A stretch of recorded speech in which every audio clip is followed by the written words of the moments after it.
The prosecution labeling this a criminal conspiracy. Where do our next guests see this going? With us now, former Assistant U.S. Attorney and Fox News contributor Andy McCarthy is here, and former Deputy Assistant Attorney General John Yoo. Great to have both of you gentlemen. Thanks for joining us. So first to you, Andy, where do you see this going next? Well, obviously we're going to start with Pecker, who's going to be the first witness. I think Pecker and Michael Cohen are being offered basically to fill a big hole in Bragg's case. Bragg, his theory of the prosecution is that Trump stole the 2016 election, but he hasn't actually charged him with a conspiracy to do that, nor is trying to influence an election or suppress negative information a crime. And what he has charged are 34 book entries that didn't occur until 2017. So he's in the irrational position of trying to say the 2016 election was stolen by activity that took place the following year. He needs to try to persuade the jury that there's some kind of nefarious scheme that leads up to the 2016 election. And what Pecker and Cohen are for is to outline the discussions that they had about this catch and kill scheme to purchase the disclosure rights of these stories and bury them, which it may be unsavory. And certainly the things that underlie those stories were unsavory, but that's not a crime. Yeah, interesting, John, that the former president and his team are spending a lot of time as he steps out of the courtroom, just ripping into the credibility of this case. Well, this is former Attorney General Bill Barr. Can say he's not exactly a big Trump fan of the moment. Here he is ripping the hush money trial. Listen. If he's convicted in New York, that thing is a travesty. It'll ultimately be overturned. That will come after the election. But there's, in my opinion, there's no crime there at all. So where does the prosecution go with this, John?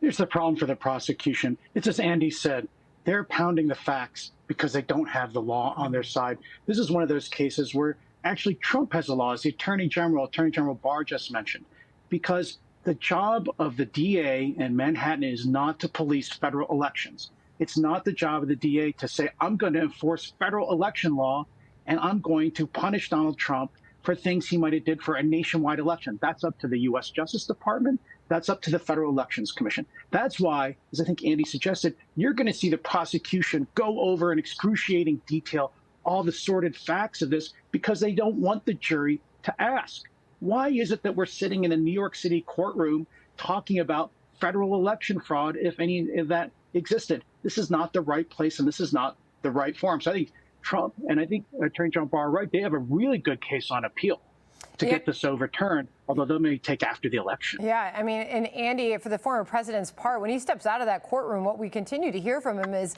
I should be campaigning. I mean, this is a huge detriment to his campaign not to be out on the trail while his the current president, Joe Biden, is. His continued claim that this is just not fair. You have to start to think that's going to resonate as people see the prosecution weaker in its case. Yeah, Sandra, no one ever wants to be indicted, obviously, but these are the lemons he's got, and he's trying to turn them into lemonade. He's got a lot of free publicity, and I think he's got a very powerful message that we have a two-tier justice system. It's inconceivable that anyone other than Donald Trump, I'm tempted to say even any Republican other than Donald Trump, would have been prosecuted in this case. And Bragg waited 5 years to bring it so it would be timed for trial in the middle of the 2024 campaign. All right, so John, bring this home for us. This resumes tomorrow morning. It will be another big day. What happens? You're going to see the prosecution continue to bring on the National Enquirer, publisher David Pecker. Their effort is to try to show Trump and the head of National Enquirer and Michael Cohen engaged in this conspiracy to violate the election laws. People should be taking a step back and asking, why is this case, as Andy said, being brought on frivolous grounds, wouldn't be brought against any other person? It's being brought because it's targeting not just a former president, but a current candidate of the Republican Party for November 2024, where they're in the lead. And Andy, people should ask, why is that being done? Yeah, and they are. And Andy, a final word to you on that. That's another thing the former president has warned, the precedent that this sets. Final thought. Yeah, and to John's point about how limited Bragg's jurisdiction is, Hillary Clinton won the 2016 election in New York substantially, and she won in Manhattan by about 80 points. So you have to ask, if this DA is undertaking to enforce federal law, on whose behalf is he doing that? Because he only represents Manhattan. He's not supposed to be bringing a case on behalf of all progressives across America who are disappointed that Hillary didn't win the election. Andy, John, appreciate the discussion. Thanks to both of you for joining us. Fox News alert, back to these growing protests that are happening all over the country here in New York City. We're now watching one emerge at NYU, screen left, while we have been reporting on and watching the developing situation at Columbia University. Fox News' Alexis McAdams is back with us now. What can you tell us about whether or not these are growing in number and whether or not any threats are being made? We know that right now NYU, as we're just starting to learn more about that, NYU has not called the police to intervene on campus yet, at least, Alexis. Yeah, Sandra, well, I think at this point, right, we're used to the protests. These universities are kind of used to the protests, and the police are used to the protests. So we're going to show you here. But yeah, they haven't asked the NYPD to come on either of these campuses. They did here at Columbia the other day, and they were able to remove these tents. But hey, they're already back up. So we're going to keep you walking this way. As you can see, the tents that are set up here right in the middle of this campus. We're talking hundreds of tents, and it's also kind of the same situation right over at NYU, where we just had some chopper footage that showed just how big of a protest it was. That handful of protesters also arrested in front of the gates at Columbia University today, and the tents, though, already back up. So the NYPD had just told us a short time ago, Sandra, that they weren't sure if this university was going to ask them to come on and help. They just came in the other day and removed all these people. 100 students were arrested and then suspended, and it could be the same situation over at the university just a short drive away from here, right, at NYU, where lots of students are all there near that campus, and they're all protesting. It's happened over there near that park as well, where they kind of all overtake in that area and then try to get onto the campus. But because it's private property, the NYU says they have to be given the green light by the university before they can go on. So that hasn't happened just yet. We did ask if they've been in communication, the NYPD, with Columbia University, like they were the other day. They said they had not heard from the president so far today. Nobody called them and said, hey, come on and help it out here. We do know that these protests are supposed to wrap around 6 o'clock today, so maybe if they don't wrap by 6, Sandra, they'll end up asking the police to come in and help. But a lot of these pro-Palestinian supporters here were livid that the NYPD had come in the other day. They said the NYPD was violent. The NYPD told Fox News and several other outlets they had no issues with getting these people in and out. There were no problems. So it kind of depends on who you talk to. I've tried to talk to all these protesters here who are blocking us now with their umbrellas. They're not interested in saying why they're out here to support the Palestinian people, but we'll keep trying to check in with them, Sandra. Okay, so, Alexis, as this is Columbia, obviously, and the tents that have been set up there, they were asked to leave. They did not. Clearly, nothing's being done to ask them or remove them. But to those live pictures outside of NYU, Alexis, and we had the aerials there as well. But outside of NYU, you can see someone carrying the Israeli flag. As often happens, you have the counter protesters that do show up as well. The mayor of New York City was just asked about this in a new interview, calling some of the language, the anti-Semitic language that we're seeing in posters and slurs being used. He said it's vile and disgusting. He said, but his opinion does not determine law. So it's going to be up to these universities to call the police on campus if they want to clear these people out. We'll watch it. Alexis, thanks for your reporting on the ground there. Agents with the National Border Patrol Union say they are beyond disappointed as this package makes its way to passage. The union's vice president, Art Del Cueto, is one of them. He's here to tell us why. Art, your thoughts? I mean, it's honestly, it's a slap in the face to not just the men and women that are out there on the front lines, but to the American public. And I believe right after the bill had been sent up, somebody said that, hey, now our allies and the people of Ukraine in the front line can sleep comfortably knowing that America has their back. All the while, the law enforcement officials and the agents that are out there putting their lives on the line, the American public at night that, near the border, they need to find out who has their back, because obviously this bill doesn't. And hopefully there are some provisions that are brought up But that's, again, look, the big sticking point a couple of months ago with one of the border bills that the National Border Patrol Council was in favor on, one of the big sticking points was, hey, we don't want to do this because it sends money overseas. Yet here we are, fast forward, and now there's a bill by itself that sends money overseas and completely ignores the border in its totality. Art, what you're saying is so important, so make sure you can lean into that microphone the best you can so we can pick up every word you're saying. But the point beyond even the basics of what you're laying out there is just give us a plan.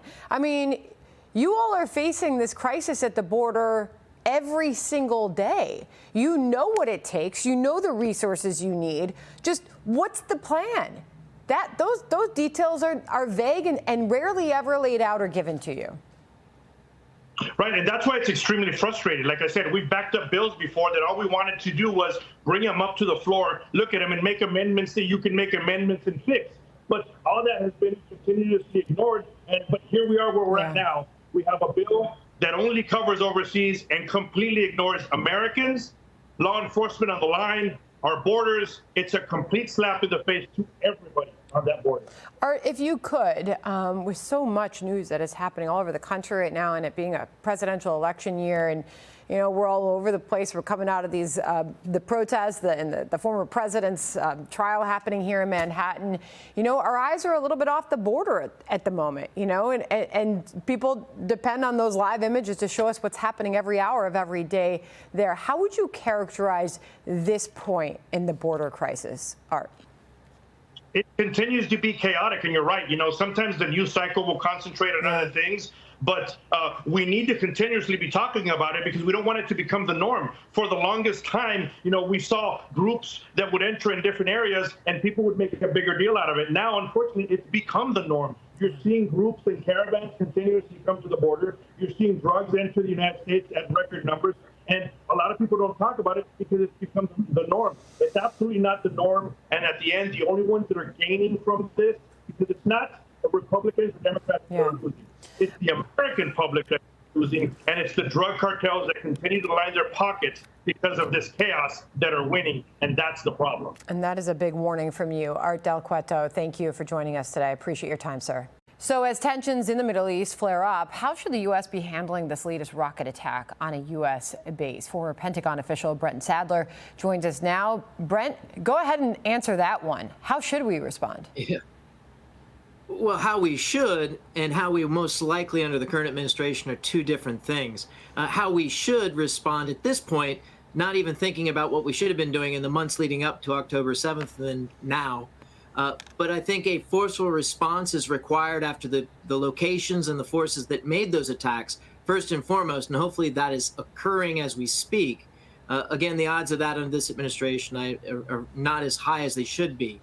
The other thing that should be made is a very clear message to Tehran that these attacks are that we would hold them as to account and continue to support and go after the IRGC. Again, the odds of that are also very low. But again, the timing for the resumption of these attacks just after the prime minister from Iraq returned from a week-long visit in the United States shouldn't go unnoticed. And also with the timing of Israel's response to Iran's attack just over a week ago. So to your point about what we should do and how we will respond, based on your response, what message does that send to the world, our lack of response? Well, if we don't respond, and the most likely is the performance of the past continues into the future, is that we'll have more of these attacks and they'll spread. Again, we had 171 since October, as your earlier slide showed. But again, there was a lull for the last month and a half to 2 months. We're probably going to go back to those high levels, and we're probably going to see increased activity against U.S. forces, not just in Syria and Iraq, but also in Yemen. Got it. Really appreciate, Brent, you joining us today. We've got some breaking news. Thanks for your time, sir. The Senate set to take up that $95 billion foreign aid package after House passage this weekend. Many Border Patrol agents expressing extreme disappointment as it lacks anything for the border here. We'll talk to one of them in just a moment. First to Chad Pergram on Capitol Hill with the political fallout. Chad?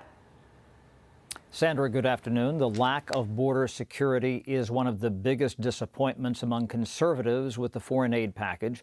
The right implored Mike Johnson to add border security to the bill, especially if the House voted to aid Ukraine. Frustrated that there was zero border security in the bill. But let's be very clear. That border bill, H.R. 2, that was voted on today, will have no force of law, was not part of the package, was done as a cover vote, and gave cover to 5 Democrats who voted for it. It's mind-bogglingly stupid to have put that on the floor. Conservatives are upset that the bill sends money to Israel, Ukraine, and Taiwan, yet is not paid for. That's why the right is fuming at House Speaker Mike Johnson. We continue to reach in our pockets to pay for these endless interventionism, this neoconservative, neoliberal warfare, when it's not our responsibility. This should be being handled by Germany, by Italy, by France, the people who won't even pay 2% of GDP of NATO. Marjorie Taylor Greene did not try to unseat Johnson over the weekend, but that remains a threat. Meantime, some Republicans are arguing with each other over money for Ukraine. Ohio's J.D. Vance opposes helping Ukraine. Lindsey Graham is one of Ukraine's biggest advocates. It's another thing to go. I challenge J.D. Vance to go to Ukraine and get a briefing from the Ukrainian military and talk to the Ukrainian people. Then tell me what you think. GOP Florida Senator Rick Scott says the border is the #1 issue facing the country, not the border of Ukraine. Scott wants to add border provisions to the bill. The Senate likely votes on the bill tomorrow or Wednesday. Sandra? We'll be watching for that with you. Chad, thank you.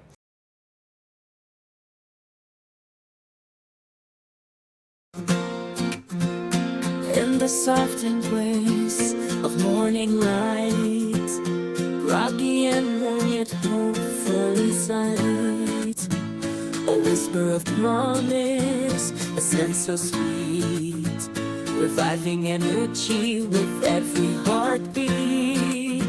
Oh yeah, stumbling down the stairs with grace, favorite mother, cherished embrace. Each sip, a dance of enchantment, caffeine's elixir, a daily enchantment. Coffee in the morning, my lifeline, guiding through life's chaotic design, finding every sip of morning zest. In that brew, I find my best.